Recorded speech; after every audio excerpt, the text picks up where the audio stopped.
देखिए, जय हिंद। आज के एपिसोड में जानने वाले हैं कि कोरोना के वैक्सीन के लिए क्या क्या प्रक्रिया तैयार किया गया है। केंद्र सरकार ने कोरोना वैक्सीनेशन के प्लान की घोषणा कर दी है। वैक्सीन कब, किसे और कहाँ मिलेगी, ये सब बताने के लिए एक कोविन ऐप को तैयार किया गया है। इसका इस्तेमाल वैक्सीन के लिए किया जाएगा। सरकार का कहना है कि हर उस भारतीय को वैक्सीन लगाई जाएगी जिसे लगाना ज़रूरी होगा, लेकिन इसमें किसको किसको लगेगी और किसको नहीं लगेगी ये भी पूरी तरीके से क्लियर नहीं किया गया है। चलिए, सबसे पहला सवाल ये आता है कि देखिए, एक कोविन ऐप का निर्माण किया गया है। इस पर ही रजिस्टर करके पूरी तरीके से डिटेल को निकाला जाएगा। पहला आता है कि सबसे पहले वैक्सीन किसको लगेगी। कोविन ऐप के जरिए ही सबको पता चलेगा कि कौन किसे और कब, कहाँ और कैसे होगा। ये सबसे पहले केंद्रीय सरकार ने सचिव राजेश भूषण ने कहा है कि केंद्र सरकार ने अगस्त में कोविड-19 के लिए वैक्सीन एडमिनिस्ट्रेशन पर नेशनल एक्सपर्ट ग्रुप है NEGVAC, ये जो है एक्सपर्ट ग्रुप है, ग्रुप को बनाया था। इसने ही तय किया है कि कोविड-19 का वैक्सीनेशन किस तरह से आगे बढ़ेगा, वैक्सीन की खरीद प्रक्रिया क्या होगी, वैक्सीन का चुनाव कैसे होगा, वैक्सीन की डिलीवरी कैसे होगी और ट्रैकिंग मैकेनिज्म क्या होगा। NEGVAC की जो एक्सपर्ट टीम है उसकी सिफारिशों के आधार पर शुरुआती फेज में 3 ग्रुप्स में सबसे पहले वैक्सीनेट किया जाएगा। पहला वैक्सीनेशन किसको लगेगा, हेल्थ केयर वर्कर्स, जिसमें सारे लोग अभी डॉक्टर्स लोग काम कर रहे हैं। 1 करोड़ हेल्थ केयर वर्कर्स को लगेगा। इनमें स्वास्थ्य से जुड़े काम करने वाले हर एक कर्मचारी को वैक्सीनेशन लगाया जाएगा। सबसे पहले डॉक्टर्स लोग को लगाया जाएगा। डॉक्टर्स, नर्स जो इसमें एसेंशियल ड्यूटी में काम किए हैं उनको लगाया जाएगा, पहला। दूसरा है कि 2 करोड़ फ्रंट लाइन वर्कर्स को लगाया जाएगा। फ्रंट लाइन वर्कर्स कौन कौन आते हैं, जिससे इसमें केंद्र और राज्य सरकार की पुलिस आएंगी।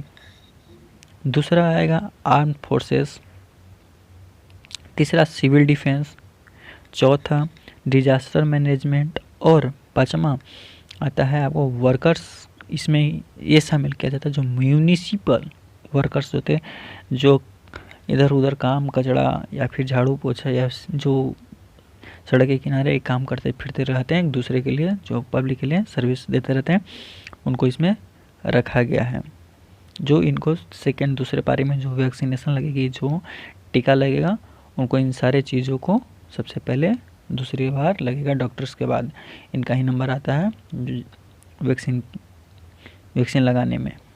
देखिए, तीसरा क्या आता है कि 27 करोड़ जो वैक्सीन है वो 50 साल से अधिक उम्र वाले लोगों को लगेगा। ऐसे लोग जिनको 50 साल की उम्र से ज़्यादा हो उन्हें पहले टीका लगेगा तीसरा फेज में, और साथ ही 50 वर्ष के कम उम्र को भी लगेगा जो हाई रिस्क पर हैं, जो हाई कैटेगरी रिस्क में आते हैं, यानी जिन्हें डायबिटीज़ है, ब्लड प्रेशर या किसी अन्य बीमारियों से ग्रसित हैं, उनको सबसे पहले वैक्सीन लगाया जाएगा या तीसरा चरण में लगाया जाएगा। देखिए, अब बात ये आता है कि प्रायोरिटी ग्रुप को कब और कौन वैक्सीन लगाएगा। देखिए, सरकार का कहना है कि देश में जो देश है उनमें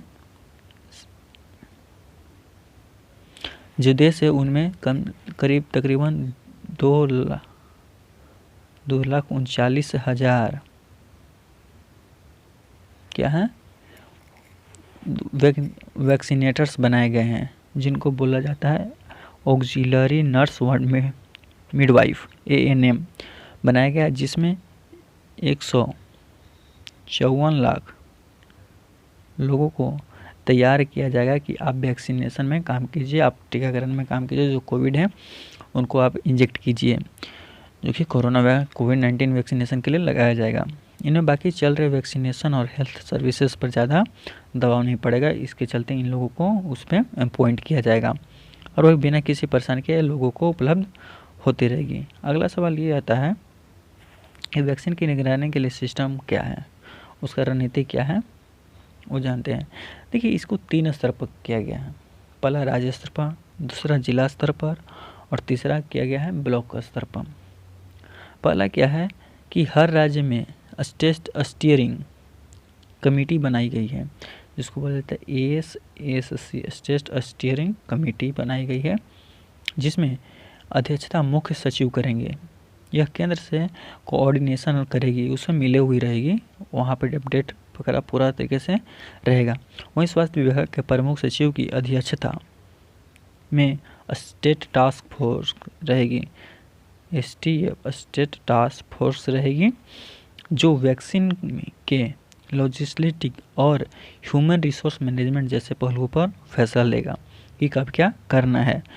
state control room STR state control room बनाया जाएगा, जो वैक्सीनेशन शुरू होने पर स्क्रीनिंग वहाँ पर इसको स्टोर किया जाएगा, रखा जाएगा और वहीं से सारा कुछ वैक्सीन के लिए किया जाएगा। दूसरा आता है डिस्ट्रिक्ट स्तर पर। डिस्ट्रिक्ट स्तर पर आता है तो डिस्ट्रिक्ट टास्क फोर्स को वहाँ पे तैनात किए जाएंगे। डिस्ट्रिक्ट स्तर पर डिस्ट्रिक्ट टास्क फोर्स तैनात किए जाएंगे। वहाँ के कलेक्टर और अध्यक्षता में काम करेगा, वो उसके साथ मिलकर काम करेगा। जैसे दिल्ली और मुंबई, चेन्नई, पुणे या बड़े बड़े शहरों में वहाँ अर्बन क्षेत्र कहा जाता है। अर्बन क्षेत्र में अर्बन टास्क फोर्स का व्यवस्था किया जाएगा, UTF, जहाँ पर म्युनिसिपल कमिश्नर जो होंगे वो भी साथ मिलकर इसमें काम करेंगे। और तीसरा आता है ब्लॉक स्तर पे आएगा, जो कि तीसरा लेवल आता है ब्लॉक। तीसरा स्तर आता है ब्लॉक स्तर पे किया जाएगा, जैसे सब डिविजनल मजिस्ट्रेट है या फिर तहसीलदार है या फिर ब्लॉक का डेवलपमेंट ऑफिसर, BDO जिसको बोला जाता है, BDO जिसको बोला जाता है, वो इसमें ब्लॉक टास्क फोर्स तैयार करेगा, जिसमें वो ब्लॉक लेवल पर वैक्सीनेशन पर काम करेगा, वहाँ पे काम करेगा। चलिए अगला सवाल आता है कि वैक्सीन को लेकर के संदेह कैसे दूर करेंगे कि कौन सा वैक्सीन सही रहेगा और कैसे ये सही रहेगा। इसके लिए सरकार ने कम्युनिकेशन स्ट्रेटजी बनाई है। कम्युनिकेशन स्ट्रेटजी में क्या होगा कि लोगों को जागरूक किया जाएगा कि वैक्सीन क्यों जरूरी है, क्यों लगाना जरूरी है। तो साथ ही सरकार लोगों को वैक्सीन के बारे में सब कुछ बताएगा, क्योंकि वो बहुत सारे वैक्सीन का जो होता है ना कुछ साइड इफेक्ट्स हो जाते हैं। जिसके लिए लोगों को सरकार की तरफ से एक टीम बनाई जाएगी, उनको पहले खुद ट्रेंड किया जाएगा, उसके बाद वो लोगों को ट्रेंड करके बताएंगे कि ये क्यों ज़रूरी है और इसका कोई साइड इफ़ेक्ट आए तो कोई घबराने की ज़रूरत नहीं है। इसी तरह की ट्रेनिंग मॉड्यूल में भी वैक्सीनेटर्स को भी तैयार किया जा रहा है। चलिए अगला सवाल आता है कि जिसका मोबाइल टेक्नोलॉजी है वो कैसे काम करेगा, जिसके ज़रिए लोगों को वैक्सीन मिलेगी। केंद्र सरकार ने वैक्सीन एडमिनिस्ट्रेशन के लिए एक ऐप बनाई थी, जिसको बोला कोविन ऐप को तैयार किया गया है। सभी राज्यों में हेल्थ केयर वर्कर्स का डेटा जोड़ने की प्रक्रिया चल रहा है। जो गैजेट इस पर अपलोड करेगा, बाद में ये अपलोड होगा, फिर वेरीफाई हो जाएगा। इस सब वैक्सीन लगाने वाले का डेटा रहेगा, पूरा उनका कुंडली रहेगा इस पर। इसके साथ ही वैक्सीन की उपलब्धता कब वहाँ उपलब्ध की गई, डिलीवरी कब हुआ और एडमिनिस्ट्रेशन कब हुआ, उसके सारे साथ का ही डिटेल कब वैक्सीन लगाई गई, किन की निगरानी में लगाई गई, जुड़ा हर एक अपडेट वहाँ अपलोड रहेगा, डेटा अपलोड रहेगा। अगला सवाल आता है कि सरकारी इंफ्रास्ट्रक्चर जो है वो वैक्सीन के लिए क्या तैयार है, कितनी काम करेगा। देखिए सरकार का दावा है कि मौजूदा कोल्ड चेन की मदद से शुरुआती में 3 करोड़ हेल्थ केयर वर्कर्स और फ्रंटलाइन वर्कर्स को वैक्सीन लगाने में सक्षम रहेगी। ये टोटली 2 करोड़ या 3 करोड़ तक का वैक्सीनेशन जो है वो अच्छी तरीके से वैक्सीनेट कर दिया जाएगा। पूरी तरीके से टीम तैयार है।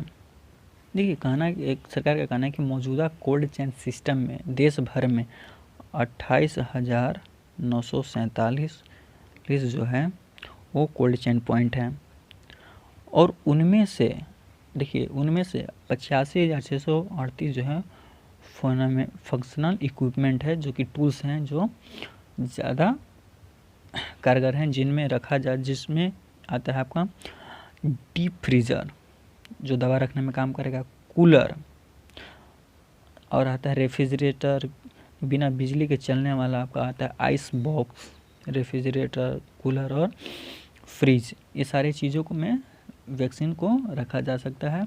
ये वहाँ पर अच्छी तरीके से उपलब्ध है और उसका इस्तेमाल यूआईपी जिसका मतलब होता है यूनिवर्सल इम्यूनाइजेशन प्रोसेस में किया जाता है। भारत में इस समय 13 वैक्सीन लगाई जाती है, जिनमें से 11 वैक्सीन नेशनल प्रोग्राम का हिस्सा होता है और 2 वैक्सीन कुछ राज्यों के जिलों में ही उपलब्ध है। स्वास्थ्य सचिव का कहना है कि नियमित हेल्थ केयर सुविधा पर इनका कोई प्रतिकूल है नहीं, इसका कोई असर ना पड़े, इसके लिए अतिरिक्त सिरिंज और नीडल्स की व्यवस्था की जा रही है और इसकी खरीद प्रक्रिया तेज़ी से शुरू कर दी गई है। डिजिटल ट्रेनिंग भी मटेरियल भी पूरी तरीके से तैयार हो चुकी है। देखिए कि कौन सी वैक्सीन लगाई जाएगी। अगला सवाल है कि कौन सी वैक्सीन लगाया जाएगा। बहुत सारे वैक्सीन पर काम चल रहा था। इस समय 3 वैक्सीन कंपनियों ने अपना वैक्सीन के लिए ड्रग रेगुलेटर से एक आता है कंपनी DCGI से इमरजेंसी अप्रूवल मांगा था, जिसमें अमेरिका कंपनी फाइजर, पुणे की company serum institute of India SII और भारत के बायोटेक शामिल हैं। The new drugs and clinical trials rules 2019 के मुताबिक कहा गया है कि वैक्सीन के ट्रायल के लिए इमरजेंसी अप्रूवल दिया जा सकता है। इसमें कोई आपत्ति नहीं, क्योंकि इस पर वैक्सीन जल्दी से जल्दी तैयार करने के लिए इसको अप्रूवल दिया जाता है। देखिए अगला सवाल क्या था कि कोविन ऐप जो है उस पर रजिस्ट्रेशन के लिए सेल्फ रजिस्टर की क्या रणनीति होगी, क्या प्रक्रिया होगी। जो वैक्सीन के लिए कोविन ऐप बनाया गया उस पर आप सेल्फ रजिस्ट्रेशन कैसे कर सकते हैं और ये कैसे कारगर हो सकता है। देखिए पहले तो आप इसको फ्री डाउनलोड कर सकते हैं। ऐप को फ्री डाउनलोड किया जा सकता है। इसे वैक्सीन डेटा रिकॉर्ड करने में मदद करेगा कि ऐप कहाँ से डाउनलोड हुआ है, कैसे हुआ है। चलिए अगला आता है दूसरा कि यदि किसी को वैक्सीन चाहिए तो खुद भी रजिस्ट्रेशन कर सकता है। बाद में ये सेल्फ रजिस्ट्रेशन शुरू कर दिया जाएगा। जिसको ज़रूरत है वो खुद रजिस्ट्रेशन करके दवा को ले सकता है। तीसरा, कोविन प्लेटफॉर्म पर 5 मॉडल्स बनाए गए हैं, जिसमें है पहला एडमिनिस्ट्रेटर रजिस्ट्रेशन, तीसरा वैक्सीनेशन, चौथा है बेनिफिशियरी एक्नॉलेज और चौथा 5वां है रिपोर्ट। इन सारी चीज़ों पे पहला आता है administration module. Administration module vaccination session को कंडक्ट करने में मदद करेगा। जो इसको कंडक्ट करने वाले होते हैं एडमिनिस्ट्रेटर्स के लिए है, उस मॉड्यूल के जरिए वे सेशन क्रिएट कर सकते हैं और उसके संबंधित वैक्सीनेटर और मैनेजर्स को तैनात किया जाएगा। जिससे क्या कहा जा रहा है कि पहला में कि अगर इस पर पूरा तरीके से वो एक टाइम और टेबल को तैयार किया जाएगा और उस पर जो वहाँ जो डॉक्टर्स होंगे जो इंजेक्ट करेंगे, वैक्सीनेटर्स होंगे, उनको ट्रेनिंग के दौरान बताया जाएगा कि आप यहाँ जाइए इस तारीख को और वहाँ के लोगों को जो इससे ग्रसित हैं उनको इंजेक्शन दिया जाए। पहले वहाँ पर पहले ही तैयार कर लिया जाए कि कौन कौन लोगों को सबसे पहले देना है, ये मैनेजर्स को पहले ही बता दिया जाएगा। दूसरा आता है रजिस्ट्रेशन मॉड्यूल। रजिस्ट्रेशन मॉड्यूल इसके लिए होगा जो खुद को वैक्सीनेशन के लिए रजिस्टर करना चाहते हैं। सर्विस एरिया या स्थानीय प्रशासन भी डेटा अपलोड कर सकता है। इसमें कुछ लोगों को दिए गए सर्विस एरिया, जैसे हो गया छोटा गांव का डॉक्टर्स लोग हो गए, फिर वहाँ के ब्लॉक वीडियो हो गया, प्रशासन गवर्नमेंट प्रशासन हो गया, वो लोग भी अपने एरिया के लिए रजिस्ट्रेशन कर सकते हैं और मंगा सकते हैं। तीसरा था वैक्सीनेशन मॉड्यूल।